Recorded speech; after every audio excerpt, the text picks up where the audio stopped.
மதுரையில இருந்து செயல்படக்கூடிய அறக்கழகம் யூடியூப் சேனலுக்கு வந்துட்டு கொலை மிரட்டல் வந்துட்டு விடுக்கப்படுது நாம் தமிழர் கட்சியினால. இதை எப்படி பாக்குறீங்க? இல்ல, இது ஒரு அயோக்கியத்தனம். நாம் தமிழர் கட்சியினுடைய அண்ணன் சீமானே அப்படியால் தான். அவர் என்ன பெருசா யோகியமா இது பண்ணிட்டாரு? அண்ணன் சீமானே அப்படித்தான். போன்ல அவர் பேசுறதெல்லாம் நம்ம பார்த்திருக்கோம். அவன் என்ன பெரிய இவனா, இவன் என்ன பெரிய இதா அப்படின்னு தன்னைத்தானே லவ் பண்ணக்கூடிய ஒரு ஆள் தான் அந்த ஆளு. இவங்களுக்கு என்னன்னா, எதிர்கருத்து எவனும் பேசிடக்கூடாது. இவங்க இன்னும் மேல இருந்து குதிச்சவங்க. தமிழ்நாட்டுல கடவுளா இருந்தாலே எடுத்து கேள்வி கேட்கிற ஊரு.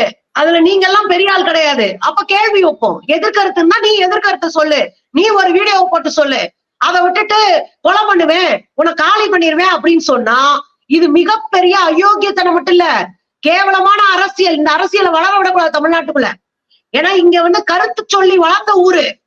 ஒரு பக்கம் பெரியார் கடவுள் இல்லைன்ற கருத்தை கொண்டு போய் சேர்த்தாரு, மக்கள்கிட்ட போய் பேசினாரு, கடவுள் மறுப்பதை பேசினாரு. ஏன் கடவுளை மறுக்கிறேன், சாதி எப்படி வந்துச்சு, மதம் எப்படி வந்துச்சு, எல்லாத்தையும் உரையாடின ஊருங்க இது. எல்லாரும் அடிச்சு கொண்டுருவோமா ஆளுக்காலு? இங்க கருத்துக்கு மரியாதை கொடுத்த ஊரு. அது பெரியாருடைய கருத்து. ஆனா அந்த மனுஷன் நல்லவருப்பா, நான் சாமி நம்பிக்கை இருக்கிறவன், அவர் எனக்கு மரியாதை உண்டுப்பா அப்படின்னு சொல்றவங்க தமிழ்நாட்டுல அதிகம். அதுக்கு பேரு என்ன பேரு? ஒருவருடைய கருத்தை மதிக்கிறார்கள் என்ற அர்த்தம். ஆனா இந்த கும்பல் சமூக வலைத்தளத்துல அவ்வளவு கேவலமா எதிர்த்தரப்பு பெண்களை பேசுற ஒரு கும்பல், ரொம்ப கேவலமான கும்பல். தொடர்ந்து இந்த அறக்கழகம் தவம் அவர்களை தொடர்ந்து மிரட்டிட்டு இருக்காங்க. இன்னைக்கு நேத்து இல்ல, ஏற்கனவே இப்படி ஒரு பிரச்சனை வந்துச்சு, நம்ம கண்டன அறிக்கை வெளியிட்டோம். ஏற்கனவே கொலை மிரட்டல் வந்துச்சு. யார் எப்படி பேச வேண்டும் என்பது பார்ப்பனியத்தினுடைய திட்டம். இன்னைக்கு அதை கையில எடுத்து பிஜேபியினுடைய நிழல் இயக்கமாக நாம் தமிழர் மாறி இருக்கிறது. இதை நாங்க சுட்டி காட்டுறோம்.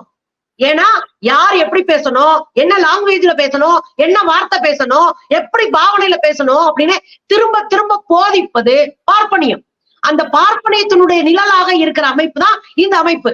அறக்கழகத்துல யார் பேசணும், எப்படி பேசணும், அதெல்லாம் நீ பேசாத. உங்க அண்ணன் எப்படி பேசணும், நாங்க பேசினதே இல்லையே. உங்க அண்ணன் பேசுற பேச்சுக்கு தான் நாங்க மறுப்பு சொல்றோம். அந்த மாதிரி நீ பண்ணு, அதுதான் அரசியல். இந்த அரசியல் தெரியலன்னா நீங்க கேவலம் அண்ணாமலையை விட சில்லற அரசியல் பண்ணிட்டு இருக்கீங்கன்னு அர்த்தம்.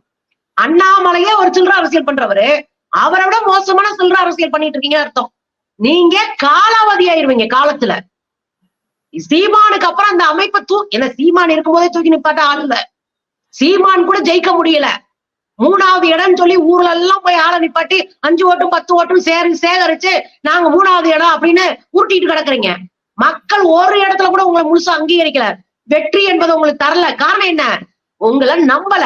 ஏன்னா இப்படி தில்லுமுள்ள அரசியலை, இப்படி மோசமான அரசியலை தொடர்ந்து நீங்க செஞ்சீங்கன்னா தமிழ்நாட்டுல மக்கள் உங்களை தொடச்செறிவாங்க. வட மாநிலங்கள்ல கர்நாடகா வரைக்குமே பாத்தீங்கன்னாக்கா மாற்று கருத்து சொல்லக்கூடியவர்களுடைய உயிர்களுக்கு வலதுசாரிகளால ஒரு ஆபத்து இருக்கும். ஆனா தமிழ்நாட்டை பொறுத்த வரைக்கும் பாத்தீங்கன்னாக்கா அந்த மாதிரி ஒரு அச்சுறுத்தல் வந்துட்டு இல்லாமலே இருக்கும். பொருளாதார ரீதியான அச்சுறுத்தல் வேணா வலதுசாரிகளோட உருவாகி இருக்குது. ஆனா உயிருக்கு ஆபத்தான ஒரு அச்சுறுத்தல் வந்துட்டு வலதுசாரிகள் தமிழ்நாட்டுக்குள்ள இது வரைக்கும் உருவாகாத நிலைதான் இருந்திருக்குது. அந்த இடத்த வந்துட்டு இன்னைக்கு நாம் தமிழர் கட்சி ஃபுல்ஃபில் பண்ணுதா அப்படின்ற ஒரு கேள்வி எழுப்புது இல்லைங்களா? இதை எப்படி பாக்குறீங்க? ரொம்ப தெளிவா இருக்க வேண்டியிருக்கு. ஏன்னா இந்தியா முழுவதும் கருத்தியலாக இயங்கினவங்களை கூட அவன் விட்டு வைக்கல, அரசியலா இயங்குறவங்க இல்ல. நீங்க தபோல்கர், பன்சாரே, கல்புர்கி, அம்மா கௌரி லிங்கேஷ், இவங்க எல்லாருடைய மரணமும் ஒரே குரூப்பால நிகழ்த்தப்பட்ட மரணம். அந்த மரணத்துக்கு பின்னாடி ஒரு சமூக மாற்றத்தை இவங்க தொடர்ந்து பேசிட்டே இருந்தது. அந்த சமூக மாற்றத்தை பேச விட மாட்டோம், கருத்தியெல்லாம் நீங்க இயங்கக்கூடாது அப்படின்னு துப்பாக்கியால சுட்டவன். ஆனா தமிழ்நாட்டுக்குள்ள அவங்க ஒன்னும் ஒரு சின்ன கீத்தை கூட கிழிச்சு போட முடியல. ஏன்னா தமிழ்நாடு ஸ்ட்ராங்கான சமூக நீதி பூமி. இங்க ஒருத்தர் கருத்துக்கு ஒருத்தர் மரியாதை கொடுக்கிற பூமி இல்லையா? ஆனா இங்க அந்த அரசியல சீமான் போன்ற ஆளுகள் தன்னுடைய சொந்த லாபத்துக்காக, சுயநலத்துக்காக நீ கண்ட மாதிரி பேச, அதான் அரசியல். மேடையில ஏறி நின்றுகிட்ட அண்ணன் ஒழுங்கா பேசுறாங்கன்னா தம்பிங்க ஒழுங்கா பேசுவான். மேடையில ஏறி நின்று பச்சை மட்டையால அடிப்பேன் அப்படின்னா தம்பி அடிக்கதானே செய்வான்.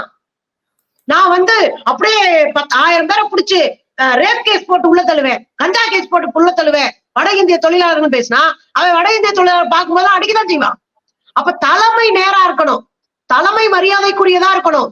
தலைமை ஒழுங்கா இருந்தாதான் அப்படி இப்படி இருக்கிற தொண்டைங்க கூட மாறுவாங்க.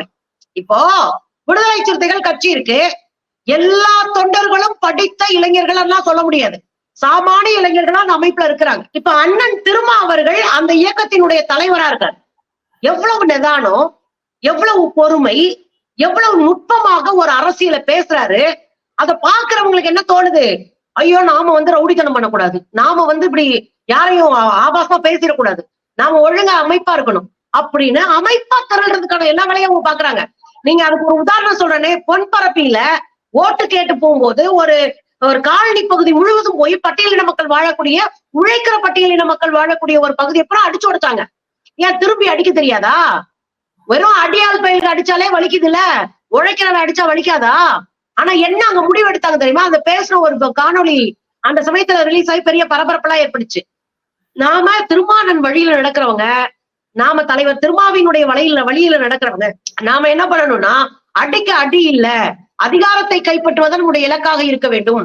திரும்ப அடிக்கிறது ஒண்ணும் அரசியல் கிடையாது அப்படின்னு அவங்க பேசுற ஒரு காணொளி வந்துச்சு. எனக்கு ஆச்சரியமா இருந்துச்சு. ஒரு தலைவன் நேர்மையா இருக்கும்போது தொண்டைங்க நேர்மையா இருப்பான், ஒரு தலைவர் சில்லறையா இருந்தா தொண்டைங்க சில்லறையா தான் இருப்பானுங்க. அதுதான் இங்க நடந்துட்டு இருக்கு. ஒரு பையன் வந்து கருத்தியலா பேசினா ஒரு சேனல் வச்சிருக்கான், யார வேணாலும் பேட்டி எடுத்து போடுவான். உனக்கே நீ ஒரு பேட்டி எடுத்து போடு, நீ அதுக்கு பதில் சொல்லு. ஆனா அப்படி இல்லாம மேடையில் ஏறி நின்னு நான் அழிச்சிருவேன், நான் முடிச்சிருவேன், நான் ஜிஎஸ்டி கட்ட மாட்டேன். அப்பெல்லாம் நம்ம தனித்தமிழ் நாடா இருந்தாலும் கட்டாம இருக்கணும். நாம இப்ப இந்திய ஒன்றியத்தினுடைய ஒரு பிரிவா இருக்கோம், ஒரு அமைப்பா இருக்கும், நிக்கிறோம். அப்ப நம்ம ஜிஎஸ்டி கட்டிதான் ஆகணும். இந்த அடிப்படை அறிவு கூட இல்ல. நாம தனியா ஒரு பெரும்படை கட்ட முடியாது, இந்த அடிப்படை அறிவு கூட இல்ல. நாம தனியாரே நான் அதை கொடுக்க மாட்டேன் இதை கொடுக்க மாட்டேன்லாம் சொல்ல முடியாது. அந்த அடிப்படை அறிவு கூட இல்ல. நீ யாருடைய கையை கட்டி நின்று ஓட்டு வாங்கி ஜெயிக்கணும் தெரியுங்களா? தேர்தல் ஆணையத்துல போய் உங்களுடைய சட்டத்தை எடுத்துக்காக நான் கட்டுப்படுறேன், நான் ஒழுங்கா உட்காந்து ஆட்சி பண்ணுவேன், நான் பதவிக்கு வந்தேன்னா ஒழுங்கா பொறுப்பா நடந்துவேன், கையெழுத்து போட்டுதான் நீங்க போய் அவங்க சொல்ற எல்லா சட்டத்திட்டத்துக்கு மண்டையை ஆட்டிட்டு தான் வந்து நிக்கிறீங்க. அதனால புது ரூல் எல்லாம் போட முடியாது. இப்படி மேடை தோறும் பொய்யையும் புரட்டையும் புழுகையும் அப்படியே தன்னை பெரிய ஹீரோவாவும் காட்டிக்கிட்டு கதை சொல்லிட்டு திரியிற அண்ணன் சீமானோடைய தம்பிகள் எல்லாம் இப்படித்தான் இருப்பார்.